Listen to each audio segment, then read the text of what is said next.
2024 July 30 വയനാടിന്റെ ഹൃദയം പിളർന്ന് ഉരുളൊഴുകിയെത്തിയ രാത്രി.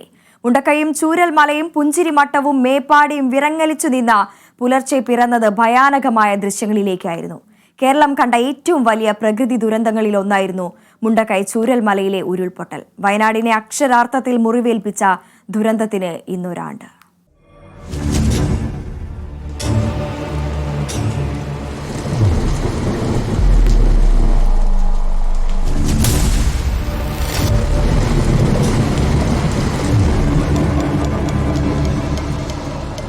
ഒരു പകലും രാത്രിയും മഴ നിർത്താതെ പെയ്തു. ചൂരൽമലയിലുണ്ടായ 2 ഉരുൾപൊട്ടലുകൾ 8 കിലോമീറ്ററുകളോളം ദൂരം ഒരു ഗ്രാമത്തെ ഇല്ലാതാക്കിക്കൊണ്ടൊഴുകി. കണ്ണെത്തുന്ന ദൂരമെല്ലാം ഉരുളെടുത്തു പോയിരുന്നു. മനോഹരമായ മലയടിവാരം മരണത്തിന്റെ താഴ്വരയായി. ചാലിയാർപ്പുഴ മൃതദേഹവാഹിനിയായി. കുത്തൊഴുക്കിൽ ചിതറിത്തെറിച്ചുപോയ മൃതദേഹഭാഗങ്ങൾ മലപ്പുറം നിലമ്പൂരിൽ നിന്നും പോത്തുകല്ലിൽ നിന്നുമെല്ലാം ദിവസങ്ങളോളം കണ്ടെടുത്തുകൊണ്ടിരുന്നു.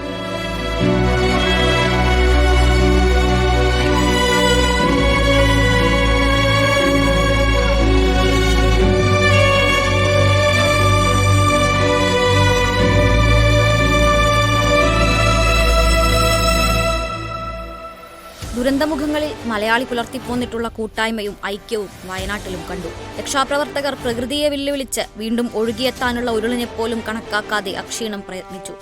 ചളിയിൽ പുതങ്ങിപ്പോയ ഗ്രാമത്തിന്റെ ഉദരത്തിൽ നിന്ന് മൃതദേഹങ്ങൾ പുറത്തെടുത്തു. കുടുങ്ങിപ്പോയവരെ ജീവിതത്തിലേക്ക് കൊണ്ടുവന്നു. ദേശീയ സംസ്ഥാന ദുരന്ത നിവാരണ സേനകളും ഫയർഫോഴ്സും പോലീസും വനം വകുപ്പും സംയുക്തമായി ദൗത്യങ്ങൾ ഏറ്റെടുത്തു. ദുരന്തഭൂമിയിലേക്ക് സൈന്യവും എത്തി. പുന്നപ്പുഴയുടെ കുത്തൊഴുക്കിൽ ഒറ്റപ്പെട്ടുപോയ ചൂരൽമലയിലേക്ക് മേജർ സീതാ ഷെൽക്കെയും മദ്രാസ് സാപ്പേഴ്സും പ്രതീക്ഷയുടെ ബേലിപാലം പണിതു.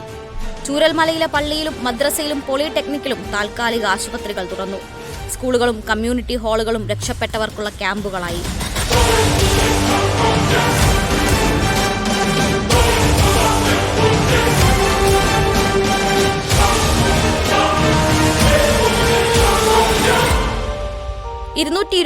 മൃതദേഹങ്ങളും 190 മൃതദേഹ ഭാഗങ്ങളുമാണ് വയനാട്ടിൽ നിന്നും മലപ്പുറം, നിലമ്പൂർ, പോത്തുകൽ മേഖലകളിൽ നിന്നുമായി കണ്ടെടുത്തത്.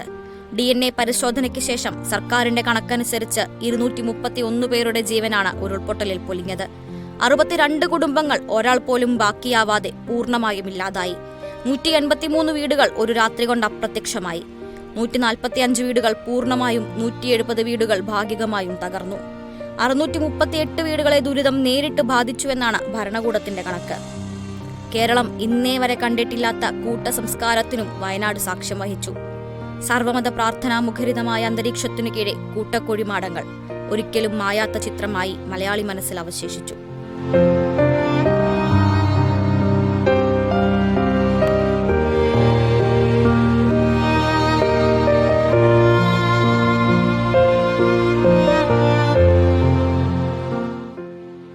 ചൂരൽമലപ്പുഴയുടെ തീരത്തെ വെള്ളാർമല വിദ്യാലയം ഉരുളെടുത്തിട്ടും പിടിച്ചുനിന്ന അതിജീവനത്തിന്റെ അടയാളമായി മാറി.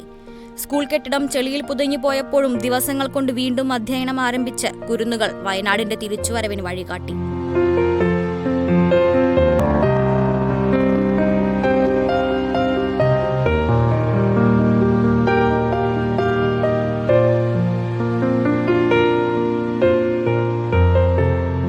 വീണ്ടും ഒരു മഴക്കാലമെത്തുമ്പോൾ മനസ്സിൽ ഭീതിയുടെയും ആശങ്കയുടെയും ഉരുൾ പൊട്ടുന്നുണ്ടെങ്കിലും വയനാട് തിരിച്ചുവരവിന്റെ പാതയിലാണ്. നഷ്ടപ്പെട്ടുപോയ മനുഷ്യരുടെയും നാമാവശേഷമായി പോയ ഗ്രാമങ്ങളുടെയും ഓർമ്മകൾ ഒരു പാഠം കൂടിയാണ്.